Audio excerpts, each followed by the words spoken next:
குறிப்பா பாத்தீங்கன்னா 6ஆம் வகுப்பு அறிவியல் பாடமான அன்றாட வாழ்வில் தாவரங்கள் அப்படிங்கிற டாபிக்க தான் நாம இன்னைக்கு பார்க்க போறோம்.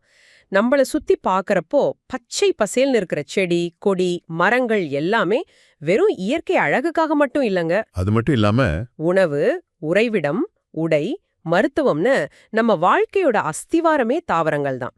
இதத்தான் இன்னைக்கு நம்ம ரொம்ப சுவாரஸ்யமா அலசப் போறோம். சரியா சொன்னீங்க. இதுல ரொம்ப ஆச்சரியமான விஷயம் என்ன தெரியுமா? மனிதர்களுக்கும் தாவரங்களுக்கும் இடையில இருக்கிற இந்த தொடர்பையும், தாவரங்களை நம்ம எப்படி பொருளாதார ரீதியா பயன்படுத்துறோம் அப்படிங்கறத பத்தியும் படிக்கிறதுக்குன்னே அறிவியல்ல ஒரு தனிப்பிரிவு இருக்கு. ஓ, தனிப்பிரிவே இருக்கா? ஆமா, அதுக்கு பேர் தான் பொருளாதார தாவரவியல், அதாவது எக்கனாமிக் பாட்னி. இது ஏதோ நேத்து இன்னைக்கு உருவான துறை இல்ல.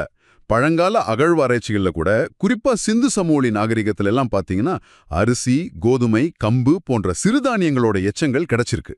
ஆஹா, மனிதன் எப்ப நாகரிகம் அடையத் தொடங்குனானோ அப்போதிருந்தே தாவரங்களை, குறிப்பா இந்த சிறுதானியங்களை தன் கட்டுப்பாட்டுக்கு கொண்டு வந்துட்டான். அட, அப்போ விவசாயம்தான் மனித நாகரிகத்தோட முதல் படியே இல்லையா?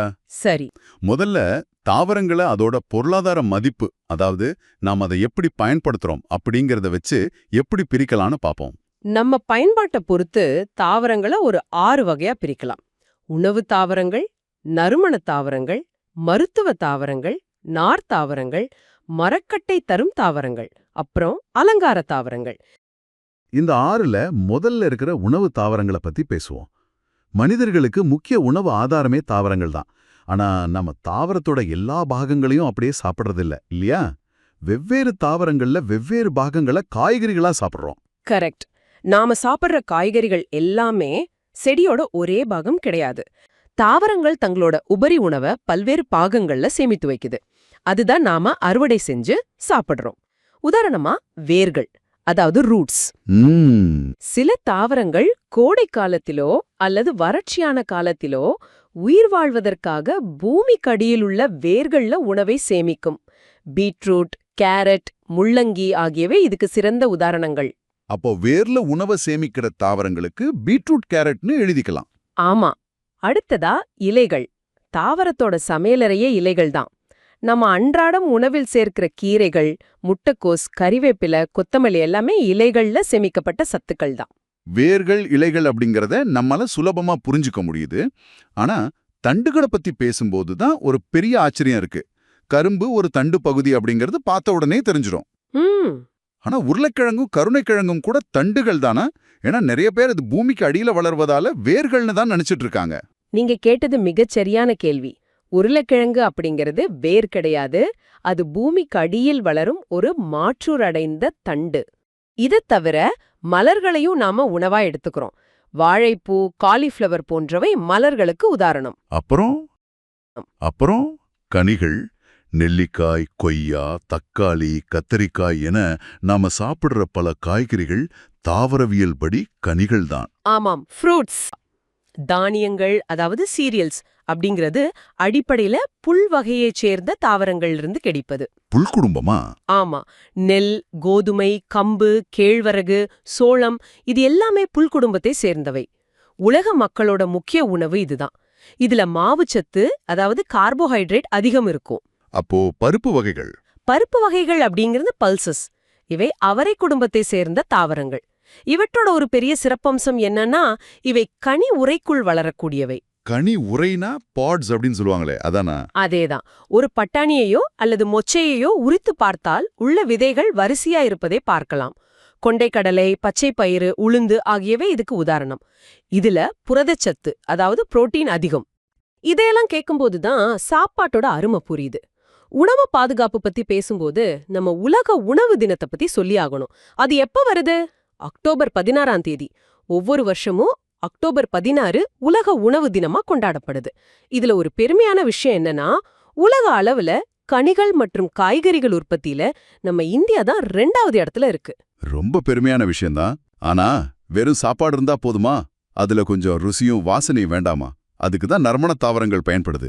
ஏலக்காய், மிளகு, மஞ்சள், சீரகம், கிராம்பு இதெல்லாம் வெப்பமண்டல பகுதிகளில் வளரக்கூடிய தாவரங்கள்.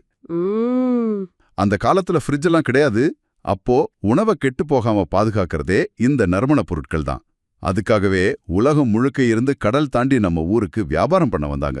உணவை பாதுகாக்கிறது மட்டும் இல்லாம நம்ம உடம்பையும் பாதுகாக்கிறதுல தாவரங்களுக்கு பெரிய பங்கு இருக்கு. ஆமாங்க. அடுத்ததா நாம மருத்துவ தாவரங்கள் பத்தி தான் பேச போறோம். நம்ம ஊர்ல சின்ன சின்ன நோய்களை குணப்படுத்துறதுல தாவரங்களுக்கு எப்பவுமே ஒரு பெரிய இடம் இருக்கு. இதையே ஞாபகம் வச்சுக்க ஒரு குட்டி கவிதை மாதிரி ஷார்ட்கட் வச்சிருக்கேன். சொல்லுங்க கேப்போம். நெல்லி விட்டமின் சி, துளசி விரட்டும் சளி, கற்றாழை ஆற்றும் புண், வேம்பு கிருமிக்கு யமன், மஞ்சள் தொற்றை தடுக்கும் அரண். ரொம்ப சரியா சொன்னீங்க. நெல்லிக்காயில வைட்டமின் சி ரொம்ப அதிகமா இருக்கு. இது ஸ்கர்வி நோயை குணப்படுத்தும். சளி இருமலுக்கு துளசி ஒரு அருமருந்து. வயிற்றுப்புண் தோல் எரிச்சலுக்கு சோற்றுக்கற்றாழை ரொம்ப நல்லது. வேப்பிலை ஒரு இயற்கையான கிருமிநாசினி. மஞ்சள் காயங்கள்ல தொற்று ஏற்படாம தடுக்கும். இதெல்லாம் நம்ம பாட்டி வைத்தியம் தானே? ஆமாம், இதெல்லாம் நமக்கு தெரிஞ்ச பாரம்பரிய அறிவு. ஆனா இந்த பாரம்பரிய அறிவும் நவீன அறிவியலும் இணையற இடத்துல தான் மேஜிக் நடக்குது. மேஜிக்கா? அப்படி என்ன புதுசா கண்டுபிடிச்சிருக்காங்க? லக்னோல இருக்கிற மத்திய மருந்து ஆராய்ச்சி நிறுவனம், அதாவது CDRI, முழங்கால் மூட்டு முடக்குவாதத்துக்காக ஒரு சூப்பர் மருந்தை கண்டுபிடிச்சிருக்காங்க. அதுவும் எதுல இருந்து தெரியுமா? நாம சாதாரணமா சாப்பிடுற பாலக்கீரையில இருந்து. அதுவும் நானோ உருவாக்க முறையில அந்த மருந்தை தயாரிச்சிருக்காங்க. ஒரு நிமிஷம், நானோ உருவாக்கம்னா என்ன? பாலக்கீரைய ரொம்ப சின்னதா மாத்திடுவாங்களா? இத கொஞ்சம் விளக்கமா சொல்லுங்களேன். கண்டிப்பா. இப்போ நாம சாதாரணமா ஒரு மாத்திரை சாப்பிட்றோன்னு வரீங்க. அது வயித்துக்கு போய் ரத்தத்துல கலந்து அப்புறம் எங்க வலி இருக்கோ அங்க போகணும். இதுல நிறைய மருந்து வீணாகும். கரெக்ட். ஆனா நானோ உருவாக்கம்னா பாலக்கீரையில இருக்கிற அந்த மருத்துவ குணமுள்ள மூலக்கூறுகளை அதோட அளவை பில்லியன்ல ஒரு பங்கா ரொம்ப ரொம்ப சின்னதாக்கிடுவாங்க. அப்படி சின்னதாக்கும் போது அது நேரா மூட்டுல இருக்கிற செல்களுக்குள்ள ரொம்ப எளிதா ஊடுருவி எந்த பக்கவிளைவும் இல்லாம வலியை சரி பண்ணிடும். அடேங்கப்பா, நாம சாதாரணமா நினைச்ச ஒரு கீரைக்குள்ள இவ்ளோ பெரிய அறிவியல் ஒளிஞ்சிருக்கா? சரி, சாப்பாடு மருந்து ரெண்டையும் பார்த்துட்டோம். அடுத்து நாம உடுத்துற உடைக்கும் உட்கார்ற நாற்காலிக்கும் தாவரங்கள் எப்படி உதவுதுன்னு பாப்போம். அதாவது நார் தாவரங்கள் மற்றும் மரக்கட்டைகள். முதல்ல நார்களை பத்தி பேசுவோம். இது அதோட பயன்பாட்டை வச்சு 3ஆ பிரிக்கலாம். 1, துணி நெய்ய பயன்படுற நெசவு நார், உதாரணத்துக்கு பருத்தி. 2, கயிறு தயாரிக்க பயன்படுற நாரு, தென்னை நார். 3, மெத்தைகள் தலையணைகள்ல நிரப்புறதுக்கு பயன்படுற நிரப்பும் நார், இலவம் பஞ்சு. இதுவே செடியோட எந்த பாகத்திலிருந்து கிடைக்குதுன்னு பார்த்தா அது இன்னும் சுவாரஸ்யமா இருக்கும். பருத்தி இலவம் பஞ்சு எல்லாம் பாத்தீங்கன்னா அந்த விதையை சுத்தி இருக்கிற தூவி நார். தண்டு பகுதியிலிருந்து எடுக்கப்படுற நாருக்கு ரொம்ப சிறந்த உதாரணம் சணல் மற்றும் ஆளி. கற்றாழை செடியிலிருந்து எடுக்கப்படுறது இலைநார். தேங்காய்க்கு மேல இருக்கிற மட்டையிலிருந்து எடுக்கப்படுறது உரிமட்டை நார். இதுல நீங்க சணல் பத்தி சொன்னீங்க இல்லையா? இந்தியாவோட மொத்த சணல் உற்பத்தியில 50%க்கும் மேல மேற்கு வங்காளம் மாநிலம் மட்டுமே உற்பத்தி செய்யுது அப்படிங்கிறது எக்ஸாமுக்கு ஒரு முக்கியமான குறிப்பு. சூப்பர் தகவல். அடுத்ததா மரக்கட்டைகள். மரக்கட்டைகளை அதோட வலிமைய வச்சு 2 வகையா பிரிக்கிறாங்க. வன்கட்டைகள், மென்கட்டைகள். வன்கட்டை மென்கட்டைன்னு பேர்லயே அதோட தன்மை புரியுது. ஆனா சயின்ஸ் படி இதுக்கு என்ன வித்தியாசம்? இது ரொம்ப முக்கியமான விஷயம். வன்கட்டைகள் அப்படிங்கிறது ஆஞ்சியோஸ்பெர்ம் எனப்படும் பூக்கும் தாவரங்கள்லேருந்து கிடைக்கிறது. தேக்கு, பலாமரம் இதெல்லாம் இதுக்கு உதாரணம். பொதுவா இந்த மரங்கள்ல இலைகள் ரொம்ப அகலமா இருக்கும். அதோட மரக்கட்டை ரொம்ப அடர்த்தியா உறுதியா இருக்கும். அதனால தான் நாற்காலிகள், வீட்டு மேற்கூரைகள் செய்ய இதை பயன்படுத்துறோம். அப்போ மென்கட்டைகள்? மென்கட்டைகள் அப்படிங்கிறது ஜிம்னோஸ்பார்ம்ஸ் எனப்படும் பூவா தாவரங்கள்ல இருந்து கிடைக்கிறது. பைன், கடம்பு மரங்கள் இதுக்கு உதாரணம். இந்த மரங்கள் ஊசி இலை கொண்டவை, ரொம்ப வேகமா வளரக்கூடியவை. இதோட மரக்கட்டையில அடர்த்தி குறைவு. அதனால இத பெரும்பாலும் பிளைவுட், அதாவது ஒட்டு பலகைகள் தயாரிக்கவும் பேப்பர் தயாரிக்கவும் பயன்படுத்துறாங்க. ரொம்ப தெளிவா புரியுது. கரெக்ட். சரி, உணவும் உடையும் கூட வெறும் அத்தியாவசியம் மட்டுமே கிடையாது. நமக்கெல்லாம் ஒரு அழகியல் உணர்வும் இருக்கு. அதற்காக நாம வளர்க்கிற அலங்கார தாவரங்களை பத்தியும் பேசிடுவோம். ஆர்னமெண்டல் பிளான்ட்ஸ், மல்லிகை, ரோஜா போன்றவை மலர்களுக்காக வளர்க்கப்படுது. வெறும் இலைகளின் அழகுக்காக மட்டுமே வளர்க்கப்படும் குரோட்டன்ஸ், காகிதப்பூ எனப்படும் போகைன் வில்லா கொடிகள் இதெல்லாம் நம்ம சுற்றுப்புறங்களை அழகாக்குது. அப்புறம் சிவப்பு நிற பூக்களால் மரத்தையே நெருப்பு போல காட்டும் காட்டுத் தீ மரம் என்றழைக்கப்படும் டிலோனிக்ஸ் மரங்கள். இப்ப கொஞ்சம் வித்தியாசமா யோசிப்போம். நாம மனிதர்கள் தாவரங்களை சார்ந்திருக்கிறத பத்தி நிறைய பேசிட்டோம். ஆனா விலங்குகளும் நுண்ணுயிரிகளும் கூட தாவரங்களோட ரொம்ப ஆழமான தொடர்பை வச்சிருக்கு இல்லையா? ஆமா, இயற்கையோட சுழற்சியே அதுதான். ஒரு உதாரணம் சொல்றேன். பட்டுப்புழுக்கள் மல்பெரி செடியோட இலைகளை மட்டுமே உணவா சாப்பிட்டு வளருது. இந்த தொடர்பால தான் நமக்கு விலைமதிப்பட்ட பட்டு துணி கிடைக்குது. அதே மாதிரி ஓசனிச்சிட்டு அப்புறம் தேனீக்கள் எல்லாம் பூக்கள்ல தேன் குடிக்க வரும்போது அதோட உடம்புல மகரந்தத்தூள் ஒட்டிக்கும். அது இன்னொரு பூவுல போய் உட்காரும்போது அயல் மகரந்தச் சேர்க்கை நடக்குது. எனக்கு ரொம்ப பிடிச்ச இன்னொரு விஷயம் பறவைகளுக்கும் விதைகளுக்கும் உள்ள தொடர்பு. சில பழங்களோட விதைகள் ரொம்ப கடினமா இருக்கும். அது சும்மா மண்ணுல விழுந்தா முளைக்காது. ஆனா பறவைகள் அந்த பழத்தை சாப்பிடும்போது அதோட வயிற்றுல சுரக்கிற செரிமான என்சைம்கள் அந்த விதையோட கடினமான மேலுறைய மிருதுவாக்கிடும். பறவை எச்சம் வழியா அந்த விதை வெளியேறும்போது அது சுலபமா முளைக்க தயாராயிடும். எவ்ளோ ஆச்சரியமான ஒரு சங்கிலி தொடர் பாருங்க. ரொம்ப ஆச்சரியம்தான். இந்த இயற்கையோட இணைப்பை பத்தி பேசும்போது நுண்ணுமைகளை நாம மறந்துடக்கூடாது. வளிமண்டலத்துல 78% நைட்ரோஜன் வாயு இருக்கு. ஆனா தாவரங்களால அதை நேரடியா காத்திலிருந்து எடுத்துக்க முடியாது. இப்படி நாம நடுக்கடல்ல இருந்தாலும் அந்த தண்ணியை குடிக்க முடியாதோ அதே மாதிரிதான் தாவரங்களுக்கு நைட்ரோஜன் ரொம்ப அவசியம். அப்ப யாரு உபதிக்கு வரா? பாக்டீரியாக்கள் தானே. சரியா சொன்னீங்க. நீலப்பச்சை பாசி, சூடோமோனாஸ் மாதிரியான பாக்டீரியாக்கள் தான் காத்துல இருக்கிற நைட்ரஜனை உறிஞ்சி அதை தாவரங்கள் ஏத்துக்கிற மாதிரி மண்ணுல நிலைநிறுத்துது. இதுக்கு பேரு தான் நைட்ரஜன் ஃபிக்சிங். இது ஒரு இயற்கையான உரத் தொழிற்சாலை மாதிரி செயல்படுது. உரம் பத்தி சொல்லும்போது நம்ம இந்திய விஞ்ஞானிகள் செஞ்ச ஒரு பெரிய புரட்சி ஞாபகத்துக்கு வருது. விவசாயத்துல நம்ம யூரியா பயன்படுத்துவோம். ஆனா யூரியா மண்ணுல போட்டோன்னே டக்குன்னு கரைஞ்சு காத்துலயும் தண்ணியிலயும் வீணாயிடும். இத கட்டுப்படுத்துறதுக்காக நம்ம விஞ்ஞானிகள் வேப்பெண்ணெய் பூசப்பட்ட யூரியாவை கண்டுபிடிச்சாங்க. இதனால நைட்ரஜன் ரொம்ப மெதுவா கொஞ்சம் கொஞ்சமா மண்ணுல வெளியாகி செடிகளுக்கு முழுமையா பயன்படுது. இது மிகச்சிறந்த தொழில்நுட்பம். கடைசியா இன்னொன்னு, தாவரங்கள் எரிபொருளாகவும் பயன்படுது. காட்டாமணக்கு மாதிரியான தாவரங்கள்ல இருந்து நச்சுத்தன்மை இல்லாத உயிரி எரிபொருள் எடுக்கிறாங்க. அதே மாதிரி சர்க்கரை ஆலைகள்ல இருந்து வர்ற கரும்பு செக்கை கழிவுல இருந்து மின்சாரம் கூட தயாரிக்கப்படுது. அதே போல ரப்பர் மரத்து பால்ல இருந்து டயர்கள், மின்கம்பிகளின் உரைகள் தயாரிக்கப்படுவதும் எளிதில் மட்கக்கூடிய இயற்கை நெகிழிகள் தயாரிக்கப்படுவதும் சுற்றுச்சூழலை காக்கும் தொழில்நுட்பங்கள். தாவரங்கள் இல்லாத இடமே இல்லைன்னே சொல்லலாம். சரி, இவ்வளவு நேரம் நாம நிறைய விஷயங்கள ஆழமா பேசிட்டோம். இப்போ நாம நிகழ்ச்சியோட கிளைமேக்ஸுக்கு வந்துட்டோம். கேட்டுட்டு இருக்கிற உங்களுக்கான ஸ்பெஷல் பயிற்சி. முதல் 20 கேள்விகளை நீங்க கேளுங்க, நான் டக்கு டக்குன்னு பதில் சொல்றேன். இதோ உங்களுக்கான முதல் கேள்வி.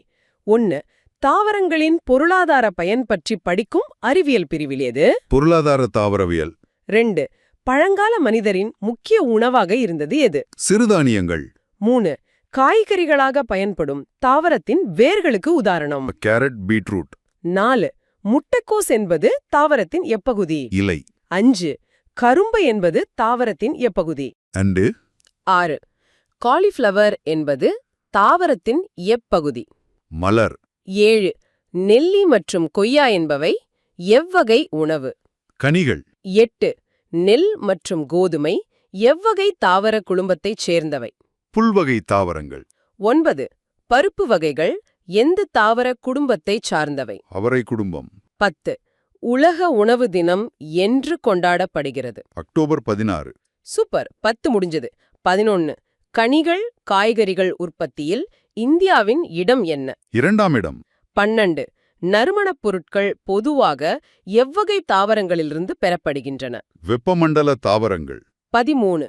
ஸ்கர்வி நோயை குணப்படுத்தும் கனி எது? நெல்லி. 14. நெல்லியில் அதிகம் உள்ள சத்து எது? Vitamin C. 15. சளி மற்றும் இருமலை குணப்படுத்த பயன்படும் தாவரம்? துளசி. 16. மலமிளக்கியாகவும் குடம் புண்ணை குணப்படுத்தவும் பயன்படுவது? சோற்றுக்கற்றாழை. 17. சிறந்த கிருமி நாசினியாகவும் தோல் நோய்க்கும் மருந்தாவது எது? வெம்பு. 18. காயங்களில் தொற்று ஏற்படாமல் தடுப்பது எது? மஞ்சள். 19. மூட்டு முடக்குவாதத்திற்கான மருந்தை உருவாக்கிய நிறுவனம் எது? லக்னோவில் உள்ள CDRI நிறுவனம். 20. மூட்டு வலிக்கான நானோ மருந்து எந்த கீரையிலிருந்து எடுக்கப்பட்டது? பாலக்கீரை. முதல் 20 அட்டகாசமா முடிஞ்சது. இப்போ அடுத்த 20 கேள்விகளை நான் கேட்கிறேன். நீங்க ரெடியா? தாராளமா கேளுங்க. 21. நூல் மற்றும் கயிறு தயாரிக்க பயன்படும் தாவர பாகம் எது? நார்கள். 22. துணி நெய்ய உதவும் நெசவு நாருக்கு சிறந்த உதாரணம்? பருத்தி. 23. கயிறு தயாரிக்க உதவும் நார் எது? தென்னை நார். 24. மெத்தைகள், தலையாணைகள் தயாரிக்க உதவும் நிரப்பும் நார்? இலவம்பஞ்சு. 25 விதையின் மேற்புற தூவினாருக்கு உதாரணம். பருத்தி. 26 தண்டு நாரில் மிகவும் புகழ்பெற்றது எது? சணல் மற்றும் ஆளி. 27 இந்திய சணல் உற்பத்தியில் 50% தரும் மாநிலம் எது? மேற்கு வங்காளம். 28 இலை நாரிலிருந்து கயிறு எடுக்க பயன்படும் தாவரம்? கற்றாழை. 29 உயர்தர மரச்சாமான்கள் செய்ய பயன்படும் கட்டை எது? வன்கட்டைகள். 30 வன்கட்டைகளை தரும் தாவரப் பிரிவு எது? ஆஞ்சியோஸ்பர்ம். 31 வன்கட்டைக்கு 2 உதாரணம் சொல்லுங்க. தேக்கு மற்றும் பலா. 32 மென்கட்டைகளை தரும் தாவரப் பிரிவு எது? ஜிம்னோஸ்பர்ம். 33 ஒட்டுப்பலகை அதாவது பிளைவுட் செய்ய பயன்படுவது? மென்கட்டைகள். 34 மென்கட்டைக்கு உதாரணம் தருக. கடம்பு மற்றும் பைன் மரங்கள். 35 அழகியலுக்காக வீடுகளில் வளர்க்கப்படும் தாவரங்கள்? அலங்கார தாவரங்கள். 36 பட்டுப்புழுக்கள் எந்த இலையை மட்டும் உணவாக உட்கொள்கின்றன? மல்பெரி இலை. 37 வளிமண்டல நைட்ரஜனை மண்ணில் நிலைநிறுத்தும் நுண்ணுயிரிகள் யாவை? நீல பச்சை பாசி மற்றும் சூடோமோனாஸ். 38 நைட்ரஜனை மெதுவாக வெளியிட யூரியாவின் மீது பூசப்படுவது எது? வேப்ப எண்ணெய். 39 நச்சுத்தன்மை அற்ற உயிரி எரிபொருளுக்கு உதாரணம்? காட்டமணக்கு. 40 மின்சாரம் தயாரிக்க பயன்படும் ஆலைக்கழிவு எது?